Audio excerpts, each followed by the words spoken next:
আসসালামু আলাইকুম, সবাই কেমন আছেন? আলহামদুলিল্লাহ, আমি আল্লাহর রহমতে ভালো আছি। আমি আজকে আপনাদেরকে সামান্য উপকরণ দিয়ে রোস্ট তৈরি করে দেখাবো। বাসায় যে মশলা আছে সেগুলো দিয়ে আমি আজকে রোস্টটা তৈরি করে দেখাবো। প্রথমে আমি মুরগিটা কেটে নিচ্ছি 4 টুকরা করে। এখন লেবু চিবিয়ে দিচ্ছি, একটু গুঁড়া মরিচের দিছি, লবণ দিয়ে দিছি। এখন রেস্টে রেখে দেবো 10 মিনিটের জন্য। এখন আমি চুলাইতে একটা কড়াই বসিয়ে দিচ্ছি, মাংসগুলা ভেজে নিচ্ছি,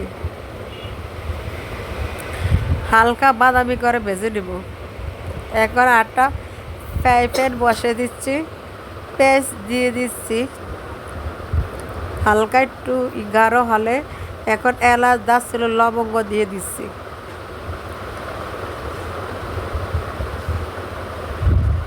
বাদাম বাটা দিয়ে দিচ্ছি। খুবই সহজ এই রোস্টটা, বাসায় তৈরি করে খেতে পারে, অনেক মজা হয়, এমন অনেক সুস্বাদু হয়। এই যে আমি বাদামটা একটু কষিয়ে নিচ্ছি,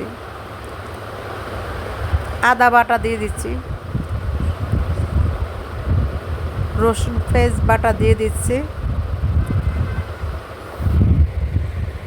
আবার একটু নেড়ে চেড়ে নেব।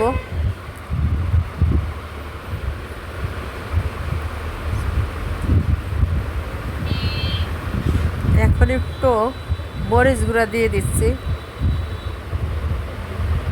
স্বাদ মতো লবণ দিয়ে দিচ্ছি, জিরা গুঁড়া দিয়ে দিচ্ছি, গরম মশলার গুঁড়া দিয়ে দিচ্ছি। এখন বাদাম বাটা সে বাটিতে একটু পানি দিয়ে দিচ্ছি। এখন মশলাটা ভালোভাবে কষিয়ে নেব।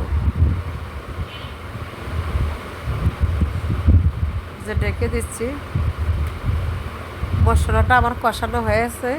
আপনারা যখন কষাবেন তখন বুঝবেন যে এই যে আমার দেখেন চতুর্দিকে তেল বের হয়ে গেছে। এখন আমার মশলাটা কষানো হয়ে গেছে। এখন আমি মাংসের টুকরাগুলো দিয়ে দিচ্ছি, সাথে আমি 1 চামচ গাওয়া ঘি দিয়ে দিচ্ছি। রোস্টের সাথে এই ঘিটা দিলে রোস্টটা অনেক টেস্ট হয়, খেতেও সাধারণ লাগে। দেখুন কালারটা কি সুন্দর হয়েছে ঘি দেয়াতে।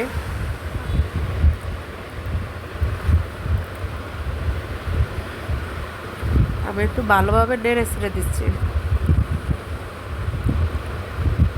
কালারটা দেখুন। এখন ঢেকে দিচ্ছি।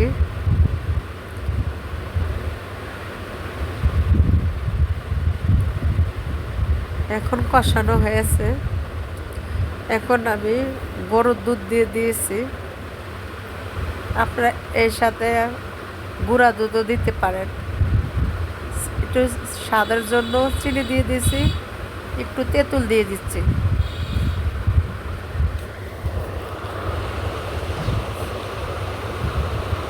এখন একটু পেঁয়াজ বেরেস্তা দিয়ে দিচ্ছি। এখন এটা 2-3 মিনিট জন্য আমি আবার ঢেকে দেব।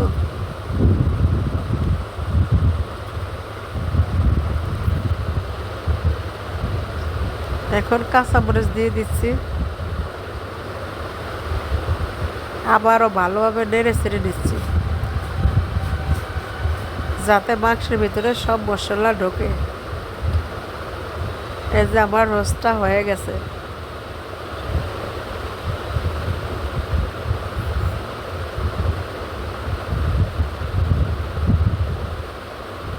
এভাবে আপনারা রোস্ট তৈরি করে বাসার সবাইকে খাওয়াতে পারেন। বাচ্চারা অনেক পছন্দ করে। সবাই ভালো থাকবে, সুস্থ থাকবে। আল্লাহ হাফেজ।